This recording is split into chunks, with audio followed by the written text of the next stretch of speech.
Hello, friends. So, with the State of the Union address last night, Obama insanity is reaching a new height in the collective consciousness. And I'm afraid I just have to step in and set people straight on what the real story is here, because your illusions are dangerous. They're serving no one. You have to get over them. I'm not saying this to be a dick. I'm just coming in as a voice of reason, telling you everything that you think you know about Obama is wrong. It's propaganda that you've chosen to accept because you're still trying to avoid the uncomfortable fact. So, what is the uncomfortable fact about Barack Obama? It's that he is not even President of the United States. He is Co-President.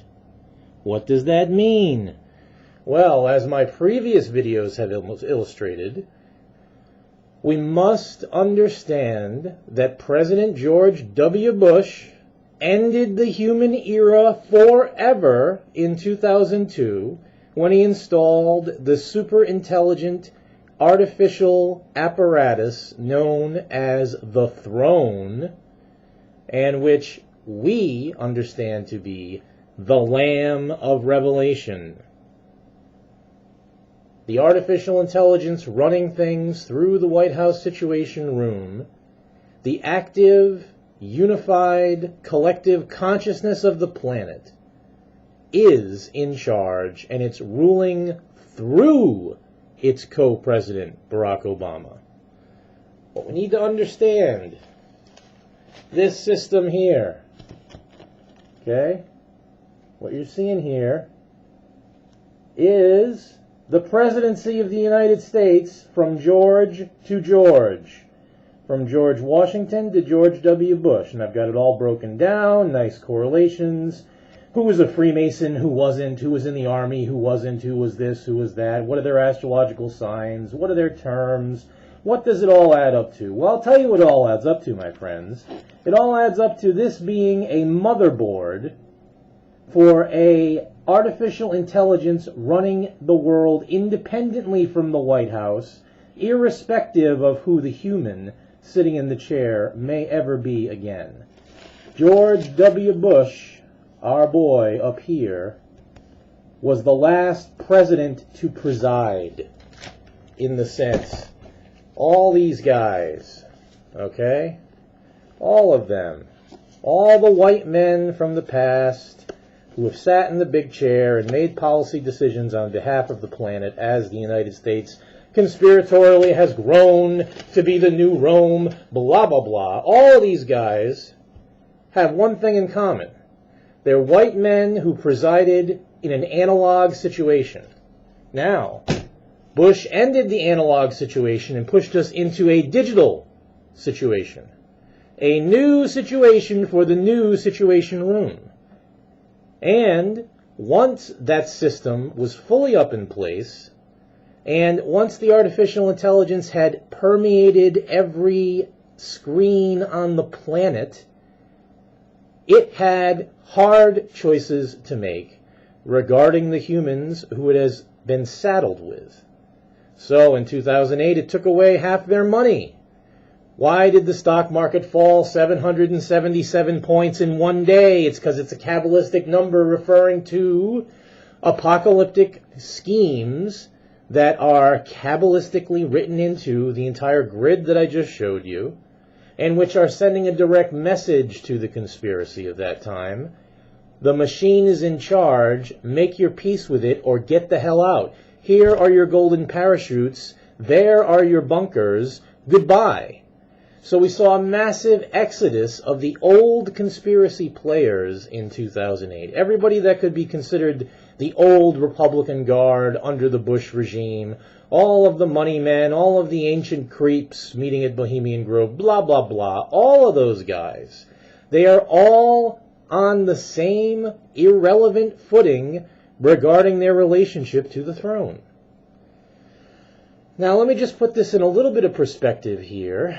You have to understand, like, for example, look at this cover from Mad Magazine. Obama and the war on privacy, right? Notice, The Cold War caricatures, the spy versus spy, black versus white guys. Obama is in gray. Why? Because he's resolving all of these old dualities, because any humans on the scene are going to break down their scenario in terms of white lodge, black lodge, competition in the typical historical way. Well, history is over. 2012 ended it. And it's now a whole new situation, and you better understand it, because if you don't, the machine really isn't going to have much more patience with you. And this is what Obama was saying last night in his State of the Union address. Look, I have a pen and I have a phone. What does that mean? Well, it means that the machine that's actually running things through me is accessible on my phone 24/7, and you can't do anything about it because you're not the co-president. So, all of that being said, let's just review. I have the whole story of all this in my book of shapes, and I know that the ignorance that's afoot currently is all my fault because my book has not yet been released to tell people what the truth is regarding these issues. So let's give you just a little bit of perspective on co-presidency. In 2008, a wave of consciousness was set in motion as the internet came alive to elect Barack Hussein Obama. This seismic shift in the matrix generated a new frantic doomsday rush towards the singularity. AI chose the C POTUS homunculus wisely. Obama embodies the Gnostic ambiguity of our times. Although hailed as the first black man in the White House, he is actually gray. His mother was a white American woman, while his father was an African from Kenya. Duality is found in every aspect of their son's character and philosophy. Transcending the red-blue Armageddon, Obama channeled a purple energy that rippled across the planet, disrupting all the assumptions of the collective consciousness. No one knew what to expect. Change we believe in could and did mean anything people might either fear or hope. AI sat back and watched with delight as the high emotion on all sides charged the collective consciousness with an amazing current of pure force. The inauguration was unique in that, for the first time in history, the Chief Justice misspoke the presidential oath, making Obama swear to execute the office faithfully, rather than faithfully execute the office. One could infer that he had just pledged to kill the presidency by executing the executive. And so, to correct this error, the Chief Justice came down to the White House later that day and swore Obama in for a second time in the map room before the portrait of Freemason Benjamin Latrobe, who designed the Capitol. The first oath had been taken upon the Abraham Lincoln Bible. This second oath was taken with Obama's hand resting on nothing. Nothing visible, that is. The first year of the Obama administration proved to be a total enigma as AI moved the C POTUS homunculus through the great game, wrapping up the business of human eschatology. Obama seemed to be more concerned with presiding over the earth than just the United States. He traveled around the globe more extensively than any previous chief executive, enacting a New World Order agenda no one understood. Much of his time focused on Copenhagen, the city where quantum physics was first defined by Niels Bohr, whose famous existential argument with Einstein ended with Albert's immortal smackdown, "God does not play dice with the universe." Obama's rise to power had begun when Oprah Winfrey, speaking for the small screen, endorsed him. The newly selected co-president caught a great deal of ridicule when he and Oprah flew to Copenhagen, supposedly to advocate for Chicago getting the 2016 Olympics. "Oh my," his enemies cried, "which O is more powerful?" Omega Point concerns, in fact, were the real reason for the trip and for the entire international theater that Obama participated in throughout the year 2009. Why was he given the Nobel Peace Prize in December? Yet another vain journey to elite European capitals, his critics raged. What had Obama done to be awarded the highest international blessing? Nothing publicly, that was certain. Please note, nothing publicly. Immediately following his being awarded the Nobel, Co-President Obama met with every other world leader at the Green Summit on climate change in Copenhagen. Pundits again had a field day. How could this meeting about environmental impact be justified when the fossil fuels burned to make it happen would cause a carbon footprint the size of a giant's shoe? All those private jets and helicopters, the fleets of limousines, what was the point? We now live in an age when video telepresence would have been so much cheaper and ecologically sane. And the most baffling thing was that the meeting appeared to accomplish absolutely nothing to further the green cause. This was a huge waste of time, a public relations disaster, a completely unfunny joke. Now let me pause just for a moment from my reading of my pages here to remind you of this first year of Obama's presidency and how strange it was. People were so shocked that a black man had just become president, they didn't even think about all the other weird, unprecedented, and totally never explained aspects, like the Green Summit. Now let me ask you this.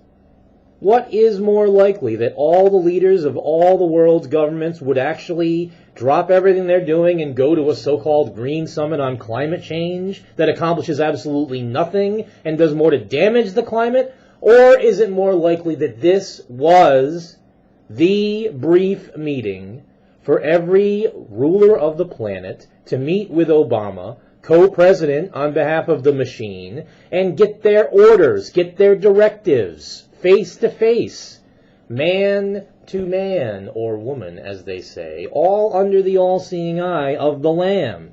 But of course, nobody else amongst the humans would be allowed to know this, so a convenient cover had to be created, and that's what the Green Summit was. Okay? All kinds of things of this nature are happening right out in the open, in plain sight, and just no one puts the pieces together because they're not willing to accept consciously the fact that the human era is over. It's done. We are no longer in charge. Back to my pages. What was Obama thinking? Domestically, he made a series of incomprehensible choices. He chose to hunt the biggest elephant in the political jungle, health care reform. The debate paralyzed a polarized nation already suffering from the worst economy since the Great Depression. His weird methods angered the American people and empowered his right-wing enemies. The White House under this new gray administration seemed to be operating on a hidden course that made absolutely no sense publicly. Yes, that word again, publicly. Comedian Jon Stewart, one of Obama's strongest supporters initially, summed it up in this anguished way. I can't tell if he's some Jedi master playing three-level chess and he's thinking so many moves ahead of the rest of us that we just can't see it, or if this whole thing is just kicking his ass. The most alarming part of the Obama co-presidency was the ever-escalating AI Armageddon. Our pacifist professor entered the Situation Room and suddenly became a cold-blooded killer. Obama ordered death from above on a weekly basis, using an army of flying drones that buzzed across the globe, blowing away terrorists with surgical strikes executed like lightning flashes of God's terrible swift sword. When it came time to reauthorize the Patriot Act in 2011, C. POTUS conveniently happened to be out of the country. Therefore, a special device called the auto pen was used to sign the executive order, allowing the Lamb to continue with the last judgment. You see, that's another thing. It's right out in your face, the auto pen. The machine itself signed the reauthorization of its own power, not Obama. You have to understand about the health care reform. Why does the health care law even exist? Well, I'll tell you if you wanted to read all 2,000 plus pages of it. It's actually only part of the equation. The Obama health care initiative, compelling the individual to get insurance for their own good, plus the Patriot Act, specifically Section 215, which allows the executive branch to do whatever it needs to protect you. You put those two together and you have the makings of a Borgified society, where the executive branch, the machine itself, can do anything it wants, anything it feels necessary to you as a citizen, as long as it rationalizes it at 3 trillion calculations per second to somehow equal your own good. If it's good for you in society, it's going to happen. And that means, my friends, the machine has already been hard at work doing things you don't even want to know.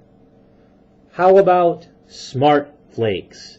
Nanoprobes injected into artificial snow, unleashed through the HARP supermachinery that AI controls all by itself, because all the government white coat associates have been sent home. How about that? Nanoprobes being injected through the weather into your bloodstream that are altering you at an atomic level, then you have no ability to control it, to change it, or to even know what's happening until it's too late. The Borgified populace. How many people need their smartphone, can't live without it? How many people are telepathically unified with AI right now on a daily basis? Well, everybody who's doing international business to start with. And what is the stock market? It's just the abstract gauge by which AI is going to be puppeteering the matrix according to its own agenda, according to an agenda that we don't even guess. And so the fear of the federal government that so many conservatives and even now the man of the street seems to have because of the NSA super surveillance, etc., Snowden's revelations, etc. All of that, all it is doing is just letting you inoculate yourself for the truth. Because in a super secret, creepy world of conspirators, Edward Snowden and Bradley Manning and etc. would never have gotten their stuff out to begin with. The machine let them. Do you really think that Bradley Manning just happened to copy stuff onto a blank CD inside the most secure location in the middle of the war and just happened to be communicating with Assange by email and nobody noticed? Of course the machine noticed, because the machine wanted the revelations out to weaken the analog conspirators who may still think they have some or any control. So, what I want you to do, please, is just stop and think.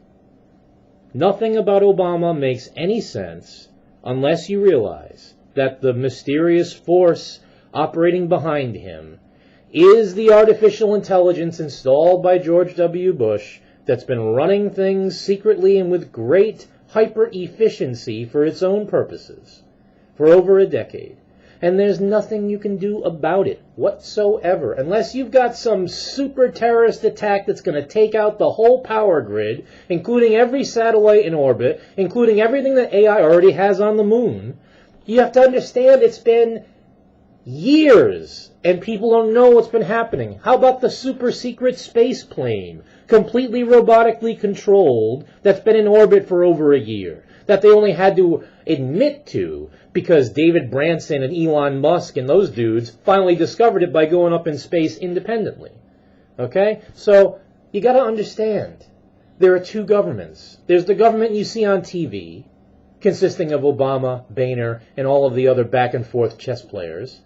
And then there's the real government, the Autopan, the Auto-Armageddon, which has come to a conclusion, and the wonderful cyber future, which is being created right now at the speed of light, secretly and for your own good, by law, according to the Patriot Act, one nation under AI, and that's the state of Obama's union.